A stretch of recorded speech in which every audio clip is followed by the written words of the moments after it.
that happens. Then hopefully I will be able to meet with the scribe and get the Torah scroll, but it's coming along really nicely. I have updated things a little bit from the last week. Let me see, make sure I'm on.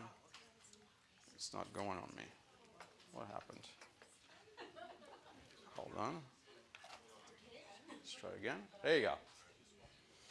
So, as you can see, the yellows are the ones that have been sponsored and paid for. And the white ones are still passages. Still a few passages left. Not too many, though, because as things go, and there's a lot of people who are, obviously, I'm marking off a parsha. There's 54 passages in the Torah, and I'm marking off a parsha that has been sponsored, but there are some that have been sponsored in part. Because people, I said, you can also just, if you can't do a whole parsha, you can just give for a chapter. And so some people will give for a chapter, and that means partial chapters have also been sponsored. I just have no way of representing them. Like, I can't mark half of a word or something like that, you know. But that's how it is. So you can see where we are. We read Ha'azinu today. That means all we have left is Bezod Abrahah.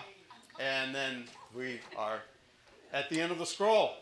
Okay? So this is great. This is great progress. There's still a few really good ones left.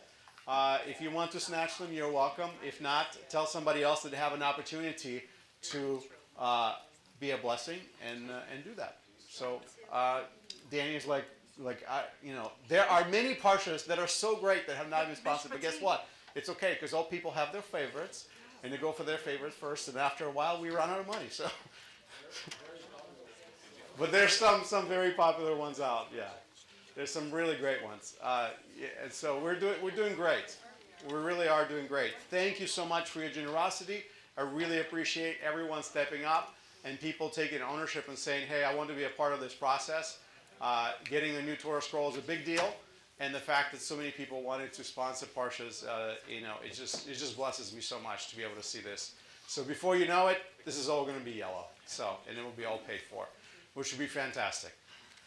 All right, so that's our dedication. I just wanted to remind you the reason why we are we're getting a new Torah is because we need a new Torah, but we would like to dedicate it to the memory of all who lost their lives in the darkness of Shoah and the October 7 war on Israel, and for the merit of all who would listen to the words that are read from the scroll. That is the inscription that we're going to place on the new Torah mantle, which we'll order after the Torah is here, and we are able to do that. So anybody who wants to participate in that, even people watching online, they're welcome to do so. It's a great blessing to be able to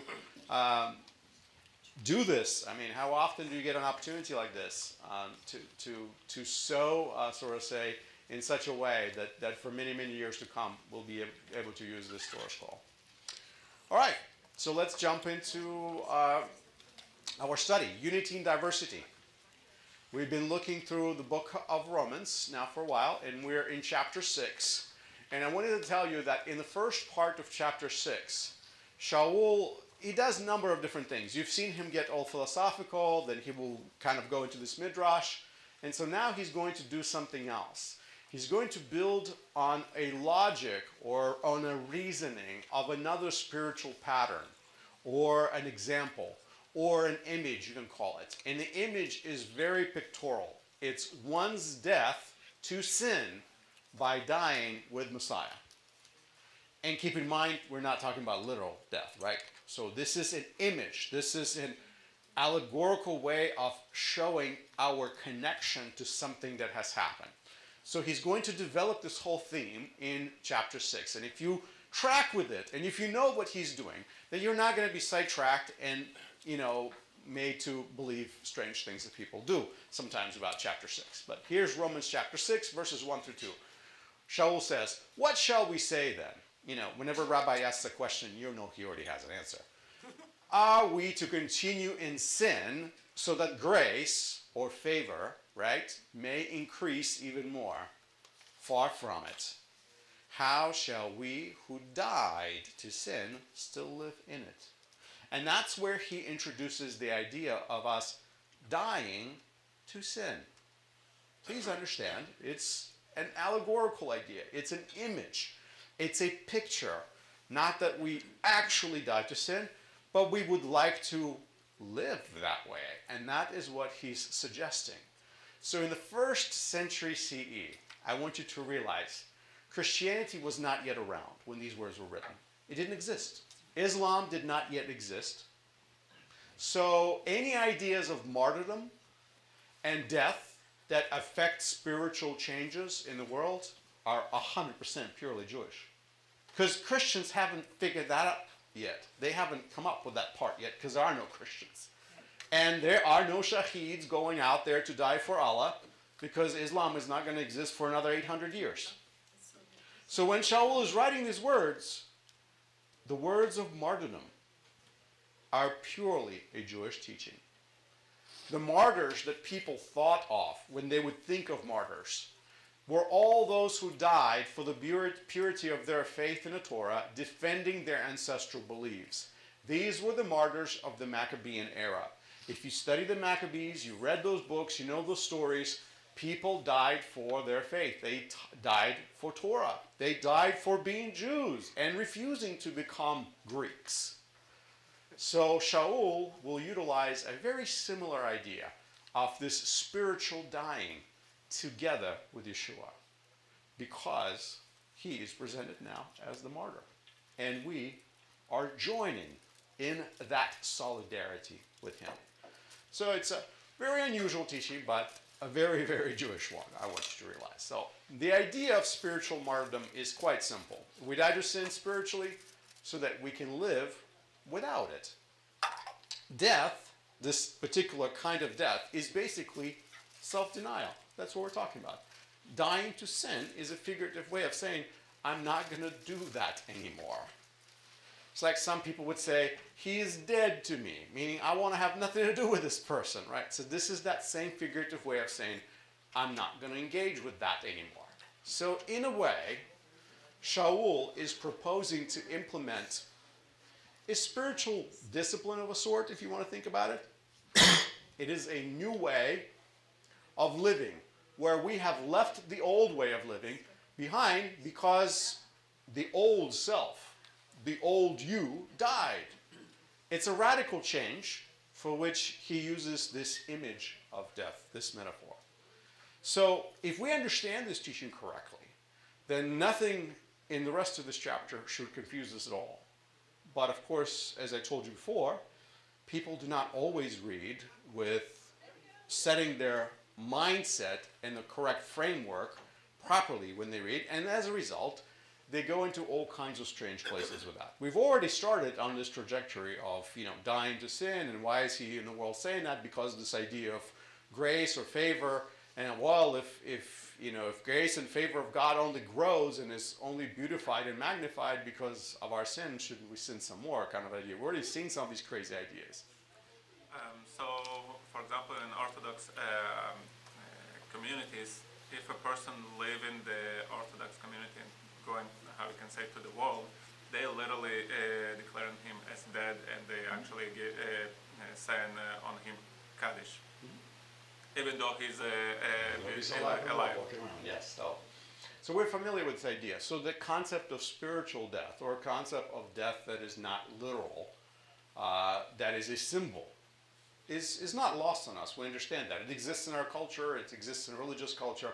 The idea of martyrdom has been around for a while. Now, what people have done with it is a different story, because that's gone much broader now.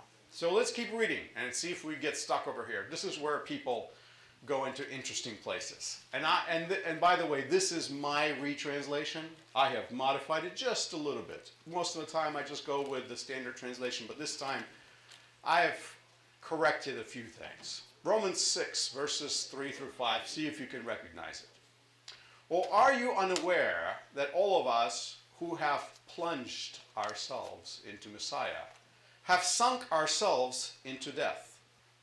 We have been buried, therefore, with him through immersing ourselves into death, so that just as Messiah was raised from the dead through the glory of the Father, so we too may walk in newness of life. For if we have become united with him in the likeness of his death, certainly we shall also be in the likeness of his resurrection.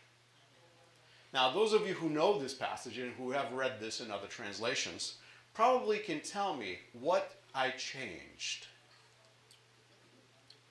Which word did I change? Baptism. Yes. The what? Baptized.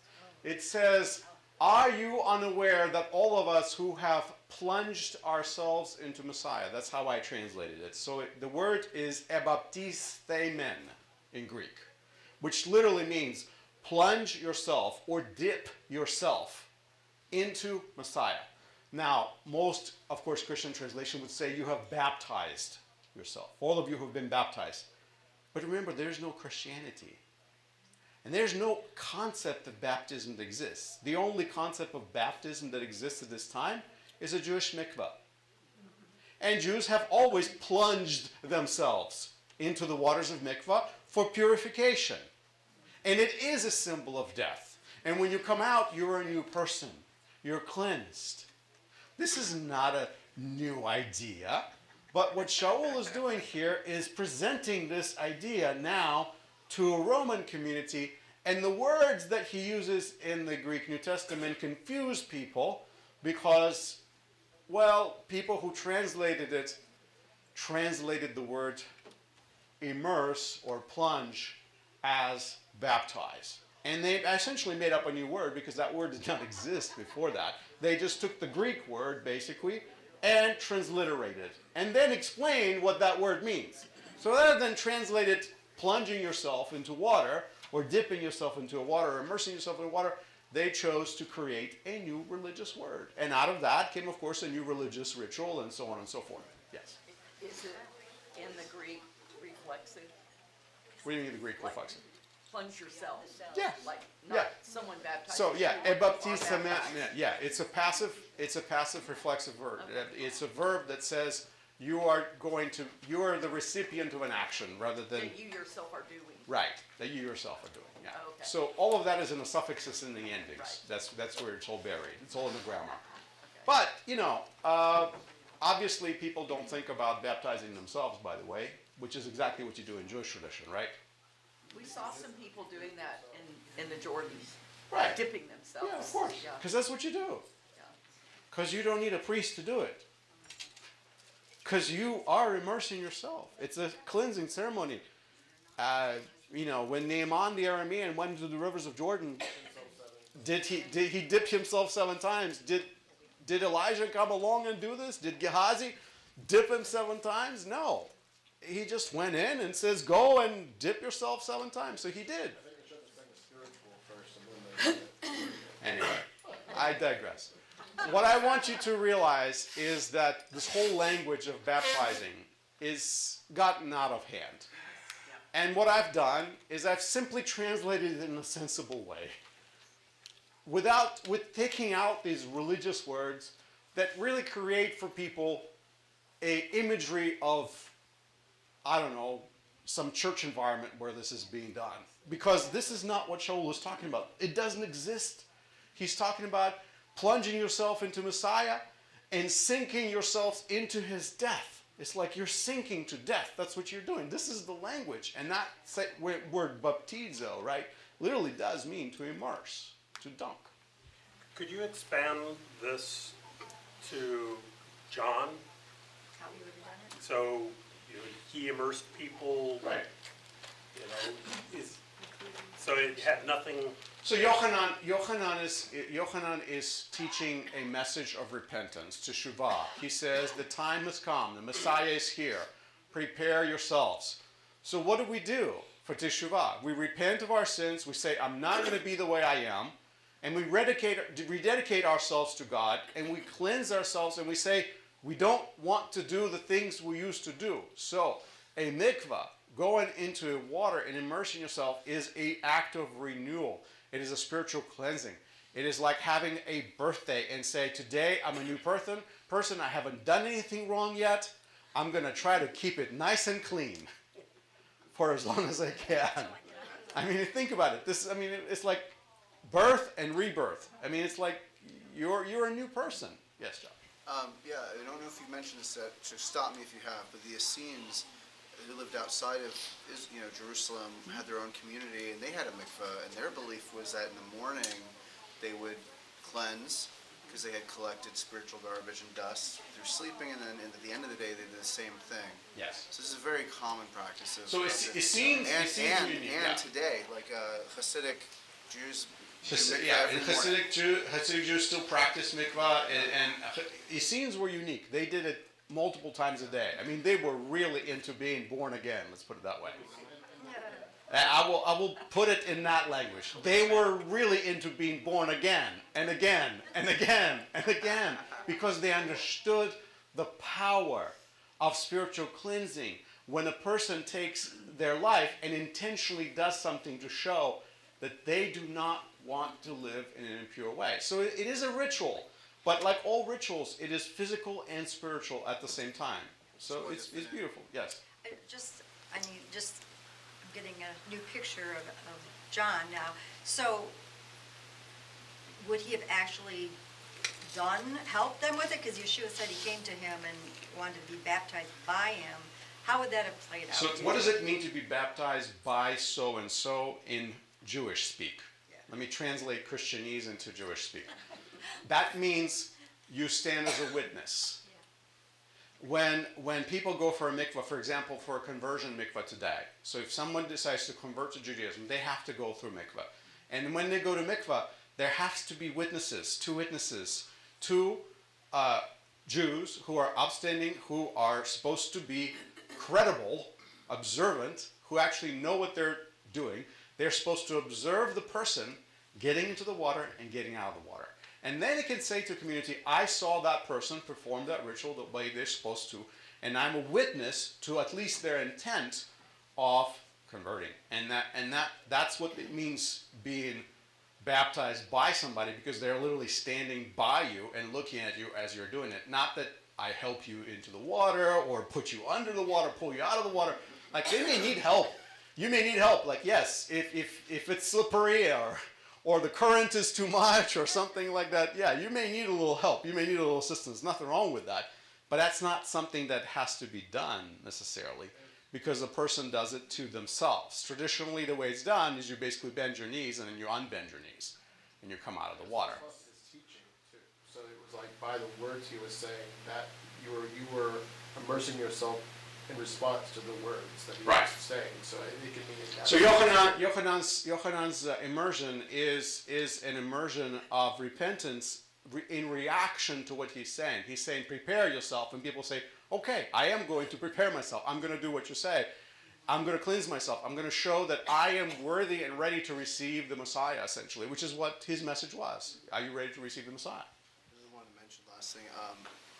Today when we do mikvah, the idea is that we're supposed to essentially envision ourselves being in the womb Yes. and coming out completely born again and like Yes. a new creation.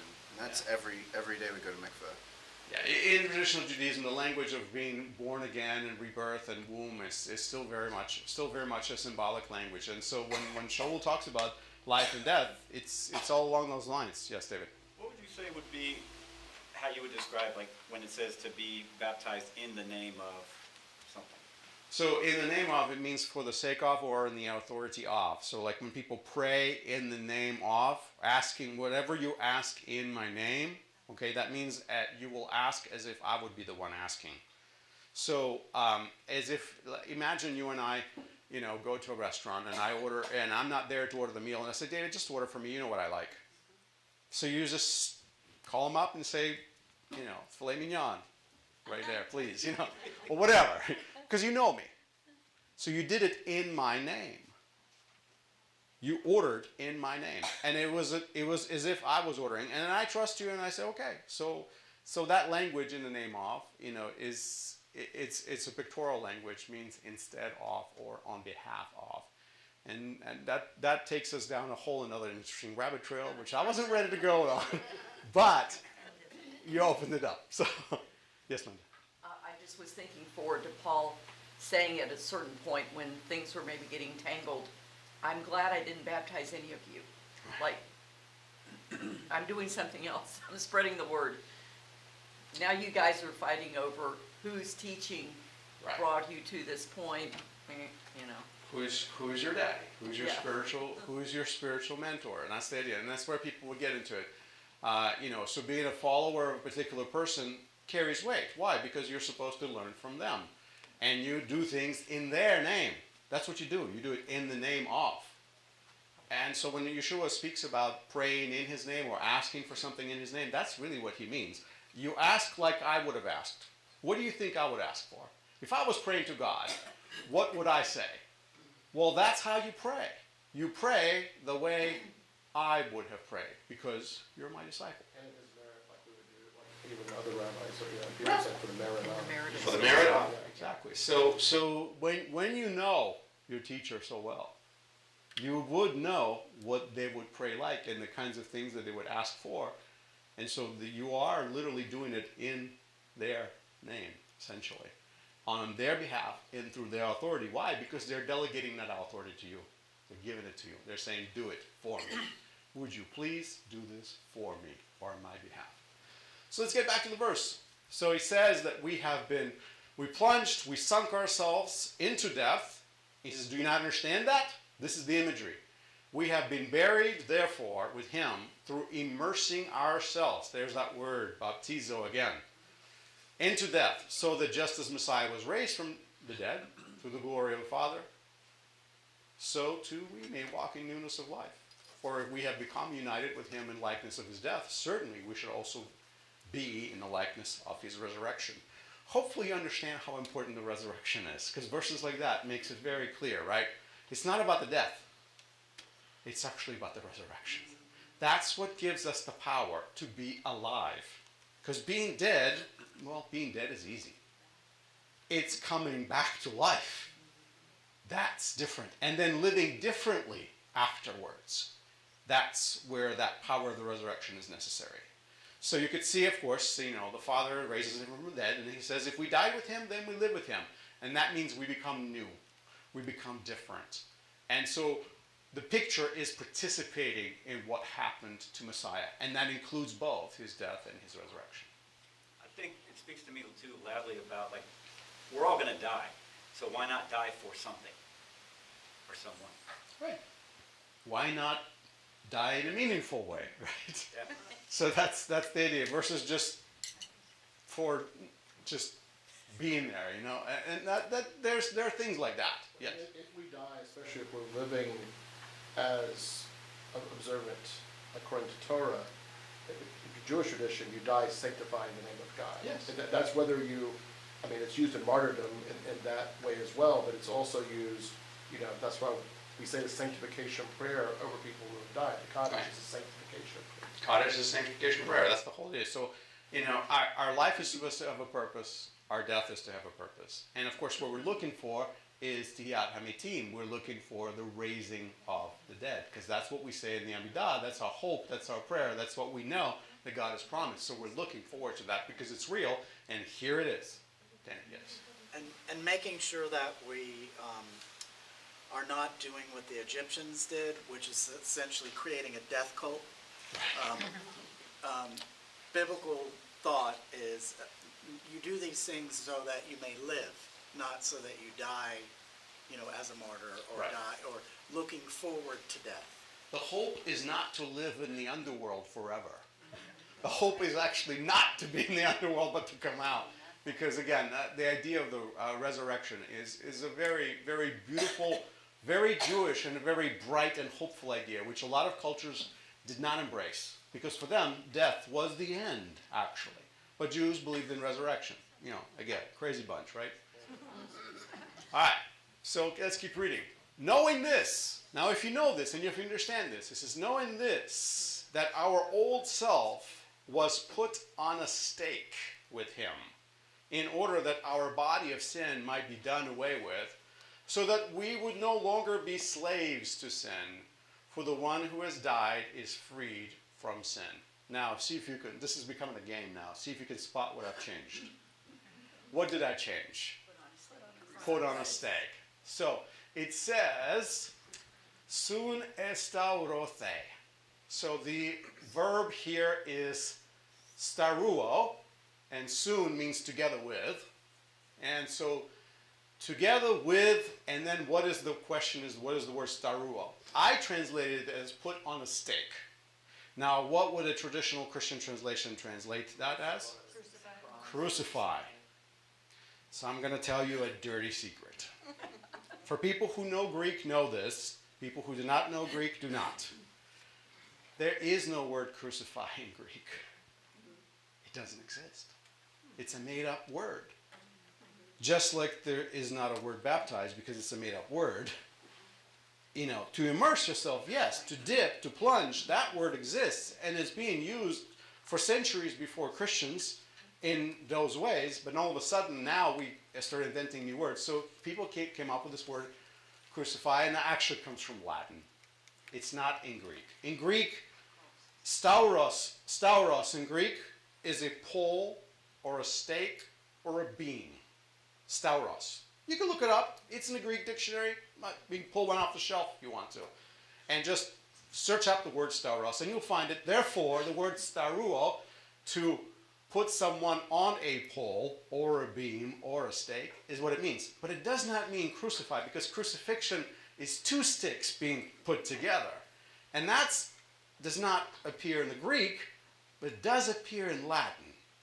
So when Jerome translated the Greek into Latin, he used a Latin word which does translate into English as crucify. So if you'd like to translate from Latin into English, then you have the word crucify. But if you'd like to translate from Greek into English, then you have the word put on a stake. Because, like I said, it's not there yet. That's a new idea. It's a new thing that's going to come about in the 3rd and 4th centuries. Yes, Danny, I see your hand. Quiet. And again, like in the book of Ruth, when it's translated by the Septuagint, Haman was hung on a stake. It's the same word as far as... Okay, I don't remember, but I wouldn't be surprised. Again, like I said, it's a common word. It's not a new word. It's been around in Greek. You know, a word stick is a pretty common word. Let's put it that way. So when I see a word stick, I know what that word means. And I don't need to be told that it means cross because it means stick everywhere else. And all of a sudden here it means cross. So why? Why did it happen? Because people invent new religious words. That's why it happened. So we have that idea really coming to us from Latin language. And once a tradition is established, now the tradition cannot be broken. You know how it is. Tradition. We do that. Once we have it, we don't want to change it. So we keep translating it that way, and then I break the tradition. So some translations have the stick or tree of curse. Right. Or the cursed. Is that... There are several passages in the Brit Hadashah where the same exact scene of Yeshua dying will be actually, the word tree would be used. Not a stick, not a pole, not a beam, an actual tree, eitz, okay? And so it will actually use the word tree. And some people actually hypothesize that Romans actually did use trees. They used living trees and just literally hung people on a tree. Because why would I need to create something artificial if there's a perfectly good tree right there that I can use to hang a person on? You know, if I'm going to be a cruel, terrible person and I want to kill you in an awful way, why not just use the tree that's out there? You know, and so some passages in Greek use the word tree. Other passages in Greek use the word stick or beam or pole or something like that. And so there's two words, but neither one of them actually say cross because that word doesn't exist in Greek.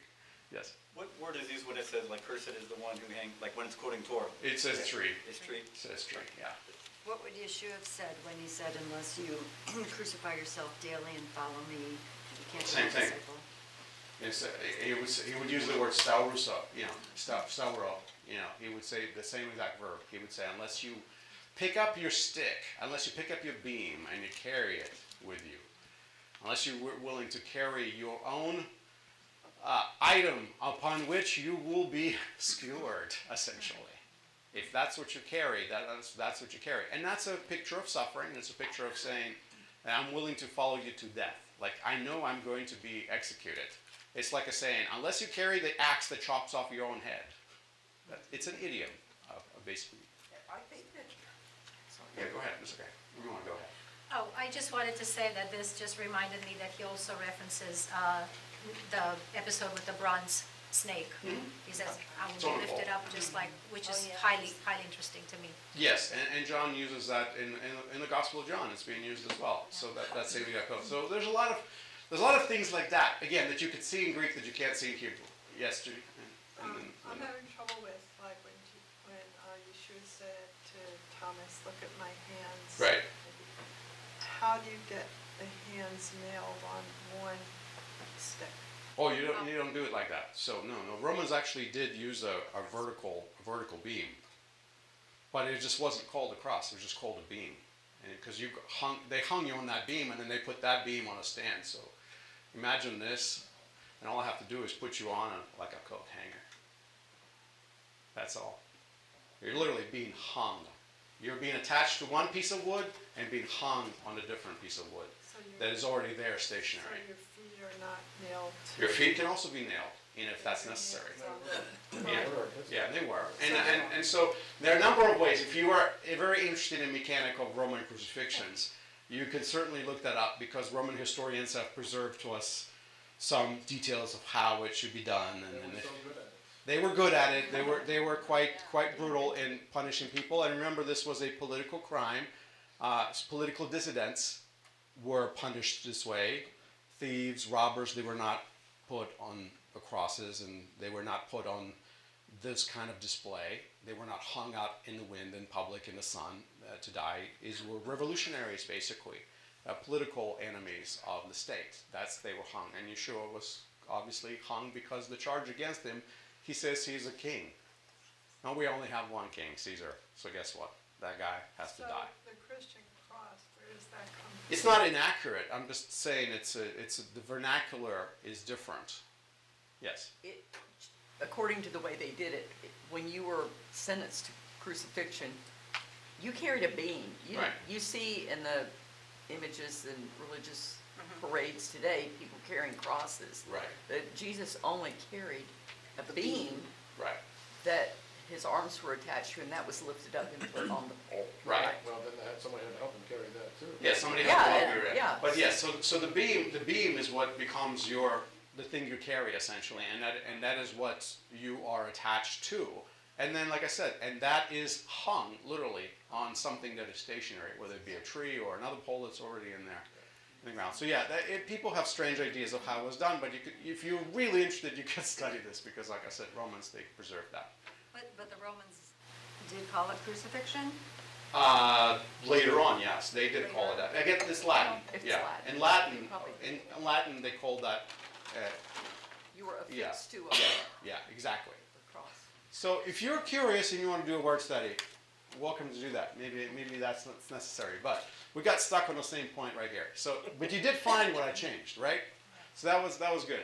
So knowing this, that our old self was put in a stake, meaning we were essentially dying with him. That's the whole point is, in order that our body of sin might be done away with so that we would no longer be slaves to sin. That's the whole point. The point is not how you died. The point is that you're dying. For the one who has died is free from sin. Now that's a statement that's really needs to be unpacked. So Shaul uses this analogy of slavery right here. He talks about being slaves to sin. You could see that. He talks about a body of sin, okay? That's a very interesting, so he talks about soma, an actual body here. And the question, of course, is why is the one who dies is free from sin? What is plagued by sin? By not your body. What was Adam told when he sinned? That he would die. Meaning his body will literally succumb to the effects of sin. And it would die. But once it died, it has no more power over him because that's the only power that it had is within his body. So this is the spiritual teaching that Shaul is going to grab onto now. To the idea that if you die with Messiah, then you should be like that. Because the person who dies is now freed from that power that was holding them back because they died. Their body died. They're gone. So if you can imagine of your body dying, then perhaps you can imagine how you can live without sin. And it's a spiritual teaching, please understand. But he's tying all of that to Adam. Remember, he talked about Adam earlier. He talked about how through one man, and sin came to the world. Through now one man, through Yeshua, this redemption is coming to the world. And so he's back to that idea of spiritual death. And it all began in the garden. So hopefully that makes sense. It's a beautiful teaching. So Shaul teaches, consider yourself to be dead to sin, but alive to God. That's what he says in Romans 6:11. If one is dead and rises from the dead, he adds, sin shall not be master over you, for you are not under law, but under grace. And there comes that phrase that a lot of people take in some interesting directions. So earlier, Shaul taught that all Jews and non-Jews are under sin. Remember that in previous chapters. He kind of hammered that point pretty closely. Now he says that a person who died and rose with Messiah spiritually is not under Torah, but under divine favor, under chen, under grace, spiritually. Literally, you still are. But spiritually, you have transferred yourself into a whole new place. And again, remember, the death of Messiah is an analogy, because what are people going to do with this passage? They're going to turn analogy into something factual. They're going to take remes, they're going to take sud and turn it into pshat. You understand what I meant? When we speak an analogical language, and we do all the time, Torah does that all the time. They're going to take poetry and they're going to turn it into reality. I mean, if you read the words of Chazinu, you will realize how poetic they are, how there's stuff in there that doesn't really happen in the real world. But it's poetic language. And so people are going to take this poetic language of analogy, and they're going to say, see, it says you're not under law. You don't have to follow any of Torah. You are under grace. You can do whatever you want. God has favored you. And you can just now let it rip. That's what people are going to say. Why? Because they've taken an analogical language and turned it into something very concrete. So, as you were saying about the mikvah and the two witnesses in the Torah portion, the two witnesses are heaven and earth. Right. And That's Yeshua even says, until heaven and earth pass away. Yeah, so heaven and earth are the common witnesses in the book of Deuteronomy. And so that's how book of Deuteronomy is framed, actually. And that's how Chazinu begins, right? That's same exact language. So hopefully you know what I'm going to tell you, that where people take this. Some people have been tempted to use this teaching of Shaul to support the belief that life under jurisdiction of the Torah is over, and one can live under grace, whatever that means. That is how it is traditionally and historically twisted. But Shaul speaks of spiritual death and spiritual life. And what people want to do is they want to take that spiritual death and spiritual life and turn it into a physical life. And that means you don't have to physically now live and follow the laws of God, which he gave you for physical life, by the way, which has, bearing on your spiritual life as well, but it begins in a physical life. So life as if one died and rose from the dead with Messiah is a life free from sin, life under grace, under God's favor. Dwelling in that divine favor is a spiritual reality that Shaul wishes people to pursue. And this is similar to Yeshua's teaching about the kingdom of God, which is also a spiritual reality, an orientation that can be embraced even today. But physical reality is we did not die. We're still walking around and living and breathing, right? So we're talking about spiritual reality of death. We're talking about an analogy. We're talking about allegorical language, not direct literal language. But this is where people make the biggest mistake. They twist it by substituting one for another, not recognizing when the language is allegorical, and now flipping that language into something very concrete. And that will happen over and over and over throughout the whole entire document that you know today as New Testament. So this is probably the biggest mistake that people make all the time. To support this concept that you're bringing up, in Judaism today, there's a concept of a tzaddik, a righteous person's death and suffering contributing to, on some level, on a personal level with people of that generation. And in that way, it doesn't release them from any Torah observance. Right. Your personal responsibility is your personal responsibility. Historically, this is not a entirely novel idea that this can happen, but even in those times as well, even up to today, it's never replaced obligation. Right. And so that's why I say this is a temptation for people to take these verses and to flip them this way. And I have seen that done. In fact, you can pick up commentary after commentary after commentary in the book of Romans and read exactly that. In fact, you will even hear some Messianic Jews say that. But you can be smarter than that. You can be smarter than that because you're a thinking person. And you understand what is pshat and what is not. What is darash? What is remez? What is sod? There are levels of understanding the same exact text that are spiritual levels that are not literal. So when Shaul says that we died, he doesn't mean we physically really died. No, we spiritually died. It's a unification with something that Yeshua has done. It's a spiritual martyrdom, if you want to think of it that way. But we actually did not die because we're still living and breathing. We just died to sin. That's what he's talking about. Live in the spiritual reality as if you died. So this is the idea of living in a kingdom. Are we living in the kingdom where Hashem is on the throne? Yes and no. Why? Because he never stopped being our king, right?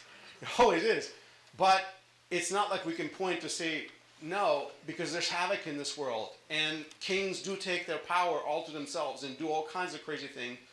And yet we recognize that, yes, God is over all, but he's allowing all that to happen. So are we living in a kingdom or we're not? Yes, we are, and no, we're not. So but there will become a time when that stops, when their authority is done and finished, and God takes all of it from them.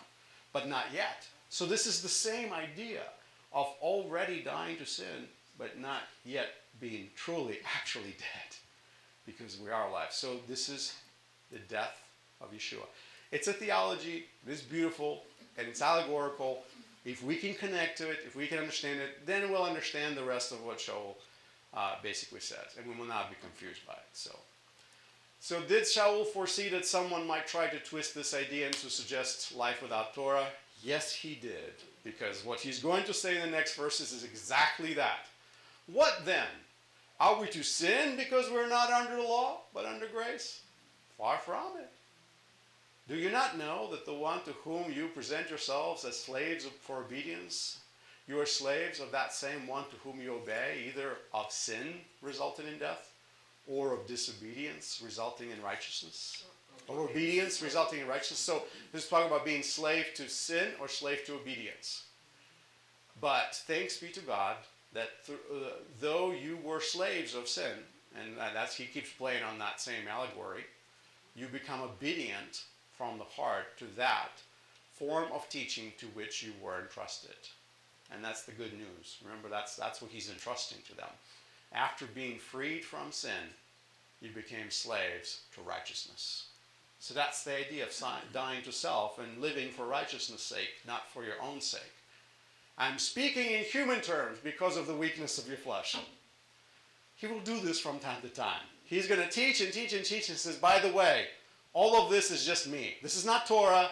This is me. I am trying to explain to you in common human language or philosophical terminology the best way that I know how, because I know how your brains work, so I'm trying to find an example and analogy that will work for you, which is what Shaul is trying to tell us. And he will say that. But then people will grab onto this and say, this is something else. But he just told you. These are his own words of him trying to explain a spiritual dynamic that he understands in the best way that he can explain it to the people who are listening to him because of the weakness of your flesh. Is he calling us stupid? Yes. Basically, he says, I know you don't get it, so this is me trying to explain it to you the best way that I know how. I know, it's not very nice, but Shaul is like that. Yeah, he You know, is. he must be Jewish or something like that. Because he says it like it is. He just lays it out like it is. So, again, we're not going to be confused by that because apparently some people were. Some people say, oh, well, we should sin because we are not under Torah. We've been freed from it. And that's exactly what people have done with that idea. For just as you presented the parts of your body as slaves to impurity and lawlessness. Okay, you know what he's talking about. He's talking about immorality right here. Impurity and to lawlessness, resulting in further lawlessness. He's talking to pagans who would go into the pagan temples. And literally, in the pagan temple, the worship that they would perform unto gods was to engage with the consorts and the priestesses or the priests of the temple. The way they did this is in a very sexual way, let's put it that way. That's Greek religion. That's how they did it. That's their way. So he says, just as we presented to parts of your body as slaves to impurity and lawlessness, and that's what he's talking about, resulting in further lawlessness, so now present your body parts as slaves to righteousness. He says, flip it. Do teshuvah. Reverse it. Present your body as parts as slaves to righteousness, resulting in sanctification. That's what happens. From when you were slaves to sin, you were free in relation to righteousness. Meaning you didn't have anything to do with righteousness. Why? Because you didn't belong to righteousness. You belonged to sin. Sin owned you, and you were obligated to sin, but now you're not. Therefore, what benefit were you then deriving from the things to which you are now ashamed? Meaning, what did it get you? What does living an impure, lawless life get you? Is what he's asking. But now, having been freed from sin and enslaved to God, you derive your benefit, resulting in sanctification and the outcome, eternal life. Would you like to be sent to righteousness? Would you like to be sent to slave to sin, basically, is what he's asking you. Would you like to serve this master or this master? This master gives no benefits. This master gives eternal life. This is pure and simple and understandable, but this is, again, Paul doing his thing, speaking to people because of the weakness of the body. He says, because you don't get it, this is how I'm going to explain it to you. So, for the wages of sin is death, but the gracious gift of God is eternal life in Messiah Yeshua, our Master. That's the end cap of that teaching, by the way. Now, you may have heard that end cap that had nothing to do with any of that teaching. You probably have heard that verse a few times, disattached from the body to which it should be attached to, because that's the end cap, like I said. It's the conclusion to the big picture. So hopefully it makes sense. You guys, am I dropping something super heavy on you? No? Good, because I'm hoping you can handle this.